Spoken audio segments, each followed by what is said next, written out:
merci de nous accueillir ici à Tabannes. C'est un lieu important dont vous êtes fondateur, mais on va en parler un petit peu plus tard.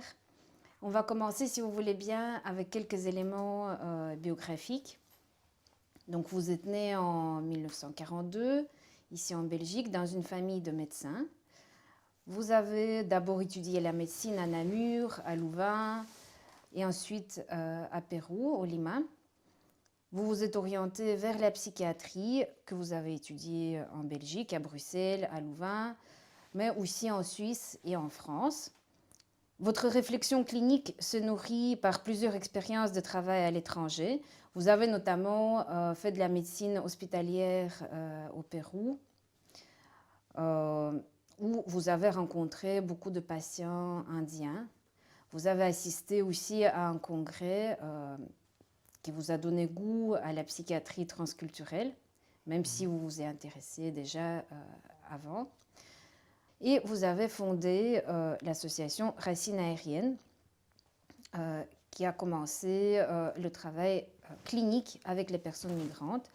Actuellement, cette association Racines Aériennes est devenue le dispositif Tabannes, et c'est ici que nous sommes accueillis. Donc maintenant, j'aimerais bien un petit peu reprendre dès le début et parler du début de votre travail de médecin, de votre travail de psychiatre et aussi de vos études. Vous êtes né dans une famille de médecins, mais vous m'avez dit que vous avez hésité entre la médecine et l'anthropologie. Est-ce que c'était une évidence pour vous déjà de devenir médecin, d'étudier la psychiatrie? Alors oui, moi j'ai toujours pensé, mais vous savez, j'étais dans une famille effectivement médicale et j'ai toujours vécu en proximité immédiate avec les institutions, avec les malades. Je n'en ai jamais eu peur, je me suis toujours bien trouvé et comme mon père avait beaucoup d'amis qui étaient des personnages assez prestigieux à mes yeux, je voulais être comme eux, c'était tout simple. L'anthropologie, c'est venu plus tard, c'est quand je me suis dit, mais après tout, est-ce que je vais me lancer dans la médecine? J'ai un peu hésité, mais ça n'a pas duré longtemps. En réalité, il s'agissait aussi d'une vocation, puisque la suite l'a montré. Hein. Ce que j'ai essayé de faire, finalement, c'est allier les deux. Et puis, de faire un projet de recherche multidisciplinaire, avec un psychologue, un sociologue. Et ce projet, c'est là que j'étais en contact avec Roger Bastide et par lui avec Devreux et tout. Mais ça n'a pas pu se faire par manque de financement. Et comme j'avais une dette à l'égard d'un organisme belge qui m'avait donné une bourse pour partir au Sénégal, j'ai cherché du travail, pour partir au Pérou, pardon, j'ai cherché du travail en Afrique. Je suis tombé sur Colomb, qui était assez connu, je lui ai écrit, il a réussi à me faire venir aux frais de la Belgique. Hein? Donc j'ai travaillé à ce moment-là pendant un terme au Sénégal, à Saint-Louis, pas chez Colomb, ce qui m'a permis d'être, par rapport à ce grand homme d'Henri Colomb, qui n'était pas un patron facile, j'étais dans une position idéale puisque j'étais théoriquement son collègue, tout en étant son élève. Voilà comment les choses se sont passées. On évoque maintenant quelques personnes Oui. qui vous ont marqué, des maîtres de pensée, des personnes qui ont orienté votre pratique aussi. Je sais que le choix est difficile. Est-ce que vous pourriez évoquer quelques personnes que vous considérez comme maîtres de pensée pour vous? Je vais en oublier de très importants. Puisqu'on a parlé d'Henri Colomb, oui, bien sûr, il figure parmi ses maîtres, hein, parce que c'est lui qui a lancé l'idée d'une recherche en psychiatrie en Afrique dans le respect et le désir de comprendre la tradition des guérisseurs africains. Et c'est une école qui a connu beaucoup de noms assez remarquables, connus comme celui d'Ortigue, Edmond Ortigue et sa femme, et celui de Zemplény aussi, enfin bien des tas d'autres. C'était vraiment un milieu extraordinaire de densité intellectuelle, de bouillonnement. Et bien entendu, il y avait là les premiers psychiatres africains qui étaient des gens extraordinaires aussi. Alors, parmi ces psychiatres africains, je voudrais citer René Haï, qui est actuellement à la retraite comme moi, mais qui a été très longtemps le professeur de psychiatrie de Cotonou au Bénin, qui a été formé par Colomb, et il a continué dans la même direction. Et il a poursuivi à la manière africaine, parce que Colomb n'était pas africain, il ne pouvait pas l'être, hein, tandis que Haï l'était, et il a vraiment fait un travail remarquable, et il continue à le faire. Par exemple, il va interviewer, comme vous le faites maintenant, lui il va interviewer dans la brousse des vieillards qui sont ce qu'il a appelé les dernières bibliothèques africaines. Hein. Il les interviewe pour que cette connaissance passe aux générations futures. Bon, on pourrait en dire énormément. Je voudrais encore peut-être parler, oui, de Wallens, qui était un philosophe phénoménologiste, qui était surtout disciple de Merleau-Ponty, mais qui avait traduit Heidegger, et qui, à côté de cela, je fais un retour en arrière dans le temps, parce que c'est quand j'avais 26 ans, 27 ans, il venait à Lovenjoul pour interviewer des schizophrènes, des femmes psychotiques. Et c'était abominable quand on imagine un petit peu, hein, une personne toute seule avec autour une vingtaine de psychiatres et de psychologues, et de Wallens qui posait des questions. Situation assez traumatique pour l'intéressé. Pour moi et pour les autres, c'était l'occasion d'apprendre qu'on pouvait comprendre un délire comme un livre ouvert, hein, à partir du moment où on utilisait une méthode d'herméneutique symbolique extrêmement simple, je dirais à la portée de tout le monde. De Wallens faisait ça de main de maître, mais ça ne l'a pas empêché parfois de se faire rabrouer vertement par des malades qui n'étaient pas toujours passives. Hein, Lundell lui a dit un jour vous me posez cette question-là, mais dans 15 jours, vous serez mort. Et de Wallens, le grand philosophe, est resté tout baba. Il ne savait pas quoi dire. Mais c'était extraordinaire. Hein. Alors, bien sûr, des gens comme Scott aussi, dont je n'ai jamais été l'élève à proprement parler, mais que j'ai rencontré. En fait, lui, on n'a pas parlé de ça. Scott était l'extraordinaire orateur qui a peu écrit, mais qui a beaucoup parlé. Et chaque fois qu'il parlait, c'était une merveille de l'écouter. C'était aussi quelqu'un qui a repensé à fond, à partir d'une théorie fausse, hein, historiquement fausse, qui était celle de Zondi. Zondi avait inventé un test, et ce test marchait bien. Il donnait des résultats extraordinaires, mais il reposait sur une théorie fausse, théorie génétique, qui n'avait pas de réalité, et la suite des connaissances en génétique l'a prouvé. Alors, comment comprendre cela? Parce que le test continue d'être très efficace. Et à partir de cette théorie fausse, Scott a repensé une autre théorie, beaucoup plus vraie, anthropologiquement fondée, sur ce qu'il appelait les formes d'existence de l'être humain par rapport à différentes situations relationnelles et historiques, biographique, qui se dévoile dans ce test de Zondi, chose auquel Zondi lui-même n'avait jamais pensé.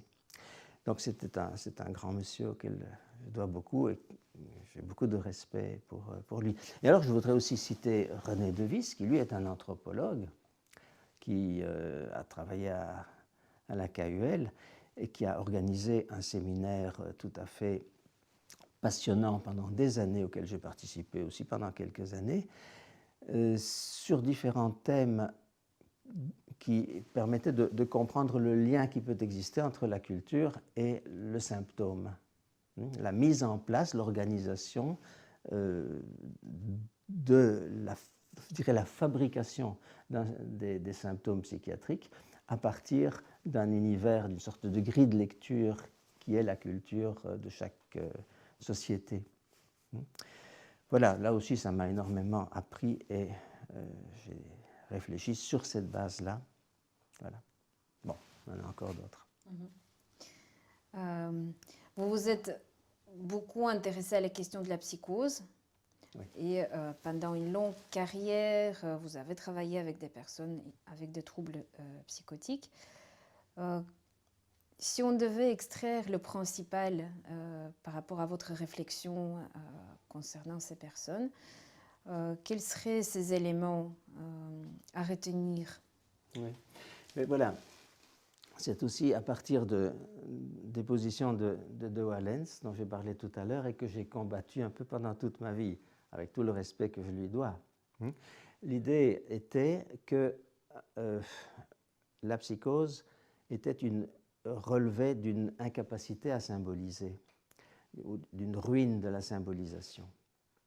Le délire, la croyance délirante, c'est un symbole qui n'est pas reconnu comme tel par l'intéressé. Au moment même où il l'invente, où il l'utilise, il ne le considère plus comme symbolique, mais comme une réalité. Pour lui, c'est une réalité, c'est ce qui fait le côté délirant de la chose. Aussi longtemps qu'on invente des histoires et qu'on n'y croit pas, que ça reste dans le domaine de l'invention, dans le domaine du symbolique, on ne délire pas. Et à partir du moment où on le croit que c'est vrai, on délire. Bon. À partir de là, la question qui s'est posée à moi, c'est de savoir comment une personne pouvait tomber dans le délire. Comment ça pouvait arriver à quelqu'un qui ne l'était pas avant. Parce que pour De Wallens, quelqu'un qui était schizophrène à 20 ans ou à 18 ans l'avait toujours été. C'est comme ça qu'il pensait. Et j'étais sûr que ce n'était pas vrai.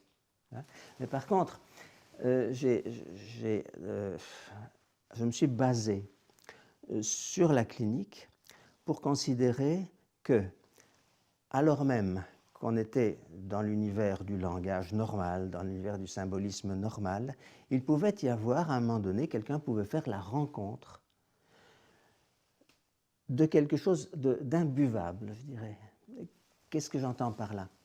Lorsque l'identité de quelqu'un repose sur une illusion, et que cette illusion, tout à coup, se dévoile comme étant une illusion. La personne qui avait construit son unité, son identité sur cette illusion ne peut pas toujours comprendre, et il arrive, ça peut arriver assez facilement, que l'identité s'effondre, que le symbolisme sur lequel il avait construit sa capacité de concevoir le monde, d'imaginer le monde, s'effondre. Et il y a à ce moment-là vraiment une crise, un trou, une angoisse épouvantable. Et pour sortir de cet état d'angoisse épouvantable, la personne est obligée de réinventer une explication du monde. Et ça, c'est le délire. Donc le délire vient pour remplacer quelque chose qui a disparu. Ce quelque chose qui a disparu, c'est l'illusion sur laquelle se fondait l'identité préalablement. Et la rencontre avec l'illusion, c'est ce que j'appelais le diabole. Le diabole, c'est le contraire du symbole. Le symbole, c'est une organisation des choses. Et bon, le terme grec symbalo veut dire mettre des choses ensemble, les jeter ensemble, comme si on construisait un faisceau de roseaux bien rangés. Et diabalo, d'où est venu le mot diabole et le mot diable aussi, c'est celui qui met du désordre brusquement dans tout ça, de façon à ce que plus rien ne tienne ensemble. Donc c'est le contraire, ce sont des termes antonymes, symbole et diabole. Et le diabole est une expérience qu'on fait, mais il faut en sortir. On en sort par le délire. Bon, ce qui me permettait d'expliquer qu'une personne pouvait très bien ne pas avoir déliré depuis l'enfance et délirer à l'adolescence ou au début de l'âge adulte, comme cliniquement ça se rencontre. Bon, je pouvais donner des exemples, mais ça pourrait peut-être nous mener trop loin. Vous avez remarqué aussi que au niveau de l'évolution des personnes qui ont des troubles psychotiques, ça ne se passe pas de la même manière en Europe qu'en Afrique. Vous remarquez ça dans votre livre « Le diable et le bon sens ». Comment est-ce qu'on pourrait expliquer ça? Mais on l'explique très facilement, je pense. La grande différence entre les sociétés africaines traditionnelles et la nôtre, c'est que dans une société africaine traditionnelle, on est dans un univers de symbolisme absolu. Tout a un sens et tous les éléments sont en rapport les uns avec les autres. Par exemple, au Bénin, un animal, une plante, un dieu ont des relations qui sont culturellement attestées et que tout le monde connaît.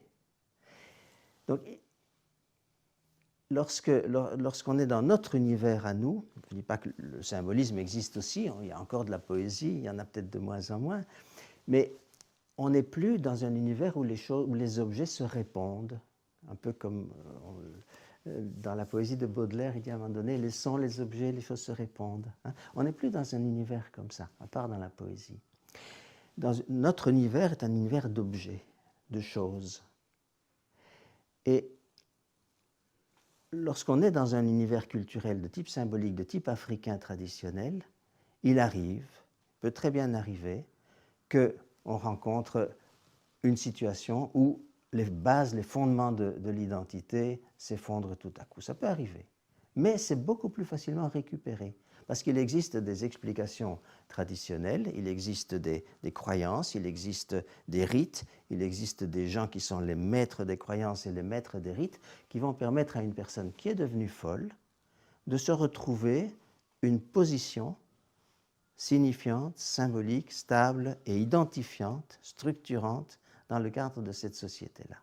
Et nous n'avons perdu, probablement qu'on l'a eu à une époque très ancienne, mais on a perdu cette possibilité. De sorte que chez nous, la psychose, quand elle arrive, elle est malheureusement presque toujours, pas toujours, il y a des exceptions heureuses, mais presque toujours, c'est l'affaire d'une vie, ça dure toute la vie. Bien sûr, il y a des médicaments, et bien sûr, on peut vivre relativement bien en étant étiqueté schizophrène, mais à condition de prendre des médicaments. En Afrique, on utilise des médicaments, on les utilise pendant un temps, même quand on n'a pas de médicaments, après quelques mois, on peut parfaitement guérir. Mais cette situation, elle est relative à un état de la société.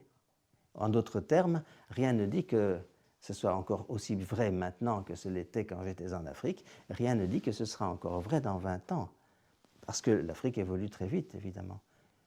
Enfin, j'espère qu'ils vont garder l'essentiel de leur culture pour leur permettre justement de rester dans le symbolisme social et dans le symbolisme individuel. Je vous imagine un jeune psychiatre blanc arriver dans cet endroit et puis vous essayez de changer les choses. Puis il n'y a pas de médicaments et puis on cherche, tiens, qu'est-ce qui pourrait fonctionner pour améliorer la situation des personnes. Et vous vous êtes intéressé aussi au travail des guérisseurs. Oui. Vous avez rencontré le marabout Ibrahima Taban. Comment est-ce que ça s'est passé, cette rencontre et puis votre collaboration? Oui. Mais il faut dire que dans l'école de Colomb, tout le monde essayait d'avoir un contact avec un guérisseur. C'était la grande mode et certains y sont arrivés. Des guérisseurs, il y en avait partout, il y en avait tout plein. Ils n'étaient pas tous valables, ils n'étaient pas tous honnêtes. Il y avait de tout, mais il y en avait de très bons. Et étant à Saint-Louis, j'entendais parler en bien de Ibrahima Taban. À un certain moment, j'ai décidé d'aller le voir avec mon infirmier-major, Bassamba, qui m'a servi d'interprète. On est allé le voir, on a discuté, et petit à petit, on s'est bien entendu, et il m'a expliqué sa façon de travailler, et à un moment donné, il est venu dans le service, entre guillemets, dans le lazaret, et je lui ai proposé de prendre en charge quelques patients. Il m'a dit, moi je veux bien, mais tu me laisses faire. Hein. Si je m'occupe de quelqu'un, c'est moi qui m'en occupe entièrement. Alors d'accord. Donc nous savions, parce que tous les psychiatres là-bas étaient d'accord, pour dire que la psychiatrie traditionnelle était globalement plus efficace que la nôtre. Pour la raison que j'expliquais tout à l'heure, c'est qu'ils utilisaient ce symbolisme et ces rites, et que ces rites réussissaient beaucoup mieux que n'importe quoi à remettre les gens dans une position social qui les identifiait en tant que personne. Ça, c'était facile. Enfin, c'était facile.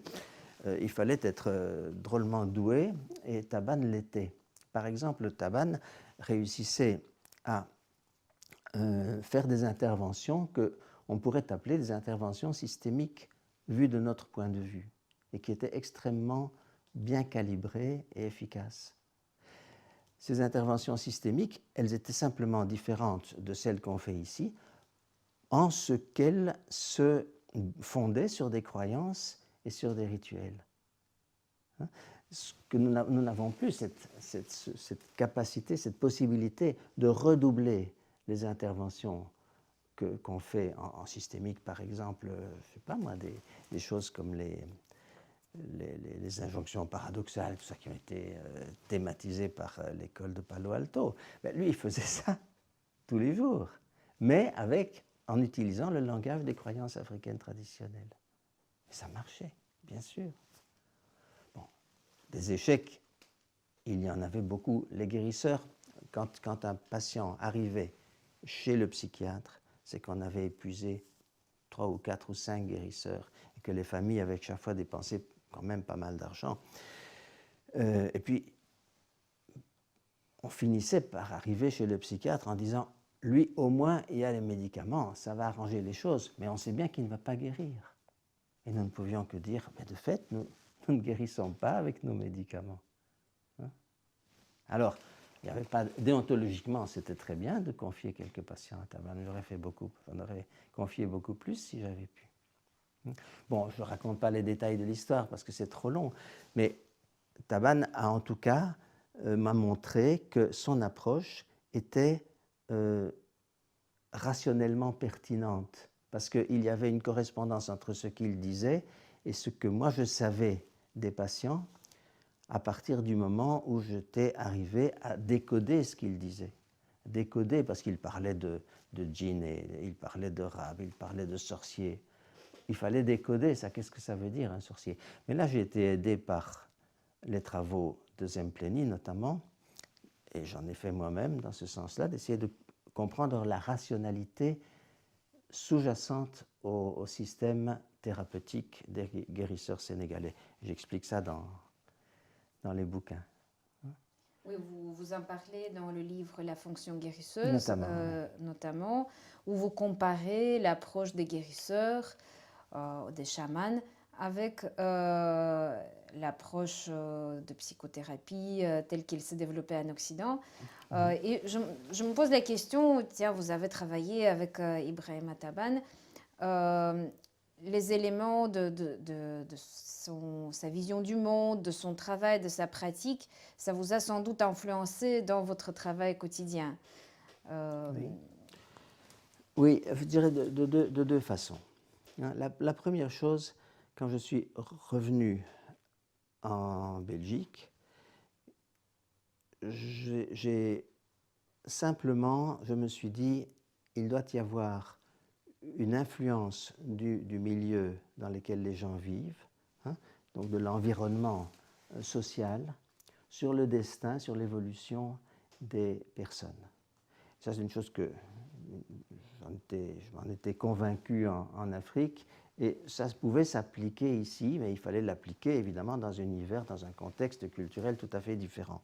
Et c'est là que, en travaillant à l'IRNE avec les familles d'accueil, nous avons, parce que je n'étais pas seul, nous avons mis au point une méthode pour observer l'effet des caractéristiques propres de chaque famille, parce qu'elles étaient toutes extrêmement différentes, les patients aussi. Et nous observions que dans certains cas, il y avait une amélioration très rapide, et dans d'autres cas, pas du tout. Et lorsqu'il y avait une amélioration très rapide, avec un traitement standard qui ne bougeait pas, cette amélioration, elle montait, et puis à un moment donné, elle se stabilisait, on arrivait à un certain type de chronification. Parce que bien entendu, dans le placement familial, il s'agissait de patients à vocation chronique. On a essayé de faire des placements familiaux à vocation moins chronique, mais c'était très difficile parce que les gens, ils étaient prêts à à adopter quelqu'un. Il n'était pas prêt à le laisser partir si facilement. Bon, donc une amélioration parfois, et puis une stabilisation. Alors, pourquoi? Pourquoi ça se passe? Donc, on a observé les caractéristiques, on a mis en place une méthode d'observation, et à partir de là, on arrivait à dire, bon, maintenant, stop, il faut faire autre chose, il faut passer à autre chose, il faut mettre fin à un placement, ou bien, bon, ça n'était pas simple, hein. Mais la méthode, elle était très intéressante, elle a permis de faire un certain nombre de publications, et notamment dans le livre de Pierre Sens, sur les placements familiaux thérapeutiques, il y a tout un chapitre que j'ai fait sur la base des recherches qu'on avait fait à l'IRNE qui explique ça en détail. Ça, c'était une première chose. Le second apport de l'expérience africaine était beaucoup plus spécifiquement africain, je dirais, c'est quand je me suis rendu compte que lorsqu'on enlevait l'aspect trop anecdotique, spécifiquement africain, l'aspect culturel, qui ne convient absolument pas aux Européens, hein. Mais qu'on se base seulement, qu'on adopte seulement les caractéristiques fondamentales, là, ça peut marcher. C'est-à-dire, c'est là que j'appelle les trois axes d'identification, hein. C'est en rapport avec la croyance les croyances africaines et la pratique des guérisseurs sénégalais, hein. Mais nous sommes tous des êtres humains et nous avons tous une lignée d'ancêtres paternels, une lignée d'ancêtres maternels, et nous avons aussi à conclure des alliances avec nos contemporains, les gens qu'on n'épouse pas, mais qui sont proches, qui sont des amis. Donc il y a trois axes. Et ces trois axes peuvent être perturbés. Et ce qu'on appelle maintenant les études de transmission transgénérationnelle des troubles, ça va tout à fait dans le sens de ce que croient les guérisseurs sénégalais. Donc les perturbations dans la lignée paternelle, eux, ils appellent ça, on a des rabs. Des rabs sont des esprits qui vous possèdent. Du côté maternel, c'est des rabs aussi. Par rapport à l'axe d'alliance, il y a le fait que dans les alliances qui se font, il peut y avoir des troubles très graves. Par exemple, un mariage qui ne fonctionne pas, qui ne se fait pas selon l'accord, qui ne se fait pas selon les règles traditionnelles. On ne paye pas la dot en Afrique, très important quand une dot n'est pas payée. À ce moment-là, il y a une agressivité très grande qui naît, qui peut causer un désir de mort. Et ce désir de mort, il arrive qu'il soit effectif. Là, on est dans la sorcellerie. Et donc, des choses comme ça existe chez nous aussi. Peut-être moins tragiquement, hein, mais ça existe aussi. Donc, lorsqu'on étudie les raisons pour lesquelles une personne est devenue malade, on trouve souvent, en cherchant, des éléments perturbateurs au niveau de ses lignées et au niveau de ses alliances. Voilà, ça je l'ai fait aussi. Et vous avez développé aussi le concept de psychiatrie anthropologique. Oui. C'est sans doute aussi à partir de ces expériences en Afrique et aussi en Amérique latine et vos expériences à l'hôpital de l'IRNE. Si on devait résumer pour savoir qu'est-ce que c'est la psychiatrie anthropologique, comment est-ce qu'on pourrait le définir? Mais une façon amusante de le définir, ce serait de dire que c'est la même chose que l'ethnopsychiatrie, à ceci près que l'accent est mis sur l'universel plutôt que sur les particularismes culturels. En d'autres termes, nous sommes des êtres humains, nous avons une culture, cette culture est une vision du monde, nous avons notre vision du monde et nous la partageons avec nos proches. Parfois, ces proches, ça peut être une ethnie ou une société beaucoup plus large, mais c'est absolument indispensable, on ne peut pas s'en passer. Dans cette vision du monde, il y a des choses qui sont particulières. Par exemple, je crois à la sorcellerie, je ne crois pas à la sorcellerie. Je crois aux fantômes, je ne crois pas aux fantômes. Ce sont des choses particulières à un groupe ou à une personne, un petit groupe. Mais il y a des choses qui sont absolument universelles. Et notamment, qu'est-ce qui est universel? C'est le corps qu'on a, la manière dont ce corps est architecturé dans l'espace. C'est aussi, par exemple, les conditions de base de construction d'une société humaine. Il y a des interdits, des grands interdits. L'interdit de l'inceste est pratiquement universel, mais selon des modalités très différentes. Et il y a des choses qui ne doivent pas se confondre. Et si elles se confondent, il y a plus de sociétés humaines qui tiennent. Il y a également la manière dont se passe la reproduction humaine. C'est la même chose pour tous les êtres humains. Et tous ces éléments-là font partie de la culture, sont élaborés dans la culture. Ils sont nécessairement, c'est nécessairement le squelette de base, je dirais, d'une culture humaine, quelle qu'elle soit. Et ça, c'est universel. Donc, on peut très bien s'intéresser à la culture sans saucissonner l'humanité en entité discrète et incommunicable. Au contraire, nous sommes tous dans la culture et nous sommes tous dans l'universel, vu d'un point de vue suffisamment élevé pour voir ce qui est général au-delà de ce qui est particulier. Et ça, c'est le fondement de la psychiatrie anthropologique, parce que, comme je l'ai montré tout à l'heure à propos de ces axes qui sont les éléments culturels fondamentaux, sont à la base de la souffrance qui cause les troubles psychiques, à mon avis. Le fait que ça passe par un corps et que ça passe par un cerveau et que dans ce cerveau il y ait des neurotransmetteurs, etc. Mais bien entendu, ça ne peut pas passer autrement, ça ne peut pas se passer autrement. Mais la question, c'est de savoir quelle est l'origine fondamentale du trouble. On peut imaginer que ce soit un trouble endogène dans le cerveau. Bon, après tout, pourquoi pas? On peut aussi imaginer que ce soit un trouble au niveau de la structure, de ce qui est transmis à chaque individu et de ce qui détermine chaque individu à partir de ce qu'il reçoit de son milieu. J'avais envie aussi de parler d'un aspect de votre travail. Donc vous êtes fondateur d'un lieu où on travaille avec les personnes migrantes, essentiellement les personnes traumatisées. Oui. C'est un lieu où on applique les concepts que vous avez développés de la psychiatrie anthropologique dont vous venez de parler.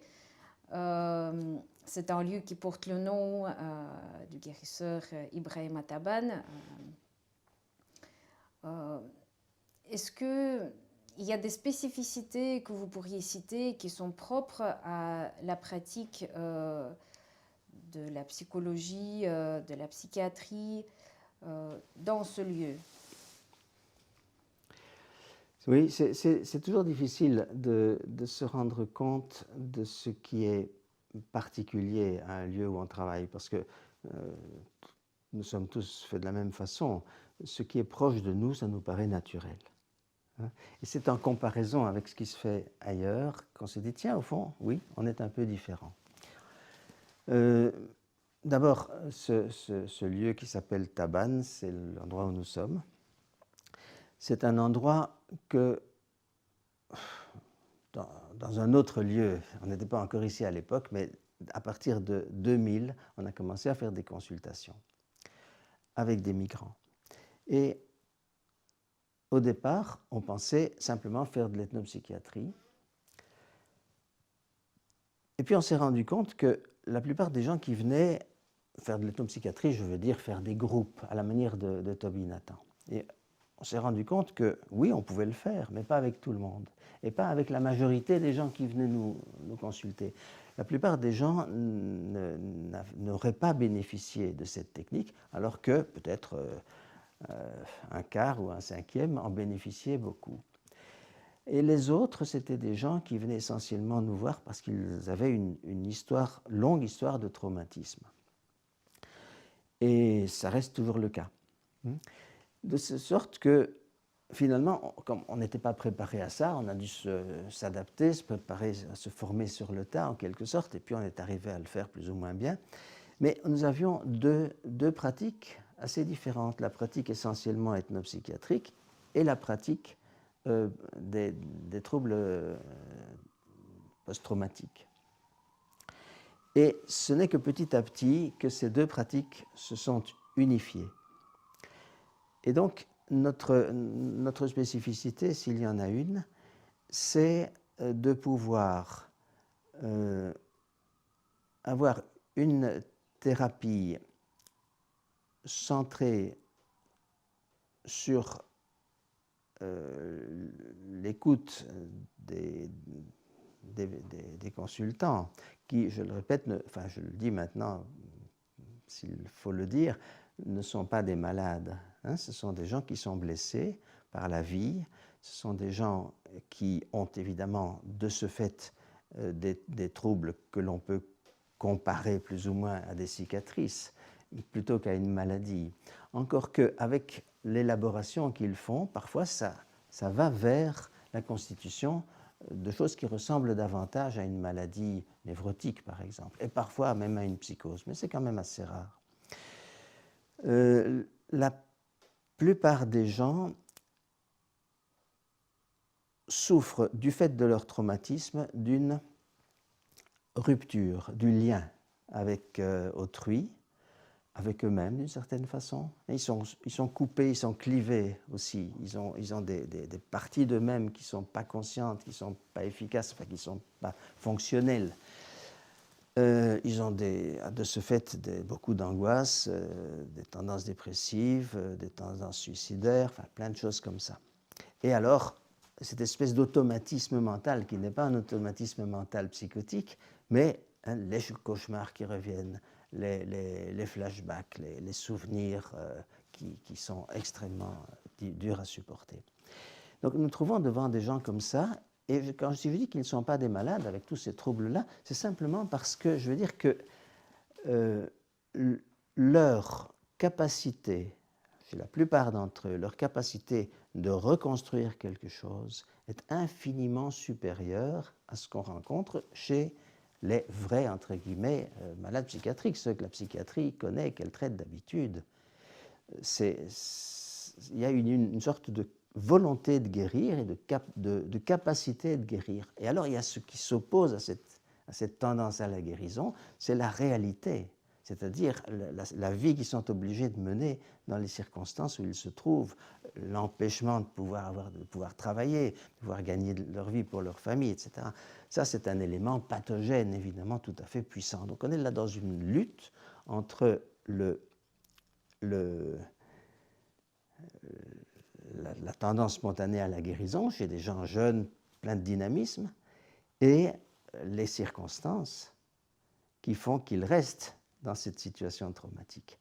Alors qu'est-ce que nous faisons, nous? Malheureusement, on ne peut pas changer les circonstances, ou en tout cas rarement, peut-être parfois on y arrive un peu, changer les circonstances dans lesquelles ils vivent. On les accompagne, on essaye de recréer le lien social avec nous d'abord, hein, avec le thérapeute. C'est déjà quelque chose qui n'est pas toujours facile.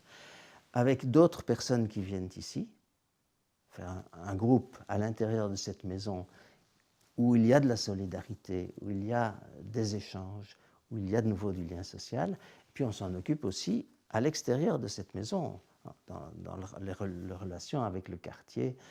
Bon, tout ça sont... Et alors, ça c'est la reconstitution du lien social, je dirais, au niveau spatial, au niveau de l'actualité. Mais il y a aussi la reconstitution du lien social et de la continuité biographique dans le temps. Hein, faire en sorte qu'ils puissent raconter leur vie d'une manière cohérente à travers le traumatisme. Et ça, c'est extrêmement difficile. Parce que le traumatisme est là comme une sorte de... C'est une coupure. Et cette coupure, elle a presque une fonction protectrice. Ils ont souvent l'impression que s'ils devaient se rappeler en détail comment était la vie d'avant, mais ce serait tellement douloureux qu'ils pourraient s'effondrer dans la dépression. hein. Et donc notre travail, c'est d'essayer de leur permettre de se raconter à eux-mêmes et de raconter aux autres, évidemment. Mais imaginez bien les gens qui disent, qui ont vécu Auschwitz, hein, bien sûr, il leur a fallu parfois 50 ans pour pouvoir raconter ce qui s'était passé. Donc c'est extrêmement difficile, ça peut être très douloureux, mais en même temps c'est nécessaire. C'est une démarche de continuité, de reconstitution de la personnalité. Par rapport aux personnes traumatisées, on est parfois face à une difficulté diagnostique. On hésite parfois entre la psychose et le trauma. Et c'est une question qui revient souvent dans les conversations avec d'autres praticiens ou quand on est dans des formations. Quelles sont les balises qu'on pourrait avoir pour faire ce diagnostic différentiel? D'accord. Bon, donc il faut bien se dire que, tout d'abord, les phénomènes traumatiques eux-mêmes provoquent des sortes de, j'avais appelé cela automatisme mental, hein, c'est-à-dire des phénomènes qu'on ne contrôle pas bien, des idées qui viennent, des sentiments, des émotions qui viennent tout à coup et qu'on n'arrive pas à contrôler. Cet aspect-là ressemble déjà un peu à ce qui arrive dans la psychose, et pourtant, ça n'en est pas. Il y a alors pas mal de gens qui disent, moi, on me parle dans ma tête, hein, on me dit des choses, ou bien je vois les policiers autour de moi, je les vois, ils sont là, j'ai peur. Donc ça peut ressembler effectivement à un délire. La caractéristique du délire, ce n'est pas la bizarrerie en soi, ce n'est pas l'existence d'hallucinations tellement, c'est plutôt que le délire transforme le donné culturel. Et un exemple magnifique, c'est une personne que j'ai connue qui racontait l'histoire de la Bible comme dans la Bible, comme dans la Genèse, mais en éliminant Dieu, en éliminant tout ce qui ressemblait à trois, c'est-à-dire Père, Fils, Esprit, ou bien Joseph, Marie et Jésus. Tout ça ne pouvait pas exister. Il n'y avait que des dualités, des paires de deux, hein, et la sexualité n'existait pas. Alors, raconter l'histoire de la Genèse en éliminant ça, c'est pas mal, c'est costaud. Mais c'était ça son délire. Et donc, elle transformait le donné culturel. Et ça, les post-traumatisés ne le font absolument pas. Voilà la principale différence, je crois. Quand nous avons commencé notre entretien, vous avez dit je trouve qu'à travers une multitude d'expériences que j'ai vécues, des réflexions par rapport aux phénomènes différents, des troubles très variés, il y a quand même un fil rouge dont je peux parler. Il y a un fil rouge à travers mes réflexions, à travers ma carrière. Quel est ce fil rouge? Mais je pense que c'est l'idée que la clinique, l'apparence des choses, renseigne sur la manière dont les troubles dits mentaux, psychologiques, etc., ont été construits. Et donc, mon souci était de décrire la construction de ce qu'on appelle une maladie mentale. Et pour cela, il y avait deux axes essentiellement, le rapport au corps et le rapport à autrui.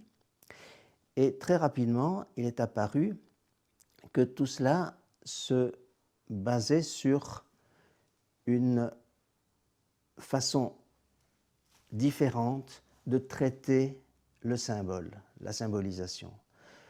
Par exemple, les psychotiques, on l'a dit tout à l'heure, n'ont pas vis-à-vis de ce qui est symbolique pour nous, ils ont plutôt l'impression que c'est de la réalité, hein, qui constitue leur délire, ce n'est pas symbolique.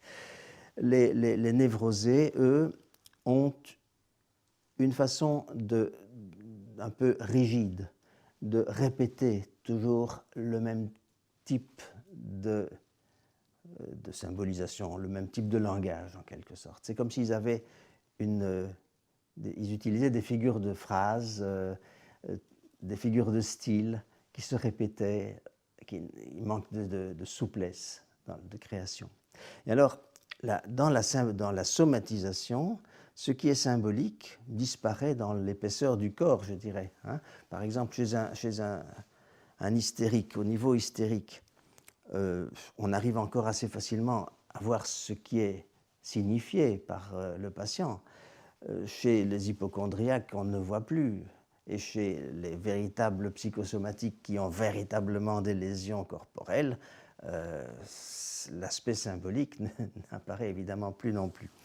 Donc, ça, c'est une façon d'attirer mon attention sur l'importance de la symbolisation et par conséquent l'importance de la culture étant une manière, une vision du monde, une manière de se représenter le sens des choses. D'où j'étais voir comment ça se passait en Afrique. Et je suis revenu ici pour voir que finalement on était aussi bien différents, mais on était quand même les mêmes fondamentalement. Et alors le traumatisme, l'idée du traumatisme, c'est que le traumatisme cause la souffrance. Le traumatisme est aussi à l'origine. Le traumatisme est à l'origine de toute souffrance humaine, je crois. Mais qu'est-ce qui fait mal? Qu'est-ce qui est traumatique? C'est aussi par rapport à la culture qu'une chose est traumatique ou pas, ou un peu plus ou un peu moins. Donc il y a là vraiment quelque chose qui suit toute une évolution et qui a sa cohérence.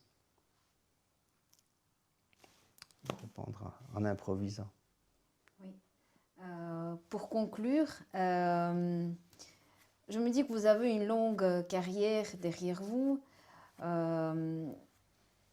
Est-ce qu'il y a des choses que vous voudriez dire aux jeunes cliniciens qui commencent, qui exercent maintenant, qui vont exercer à l'avenir?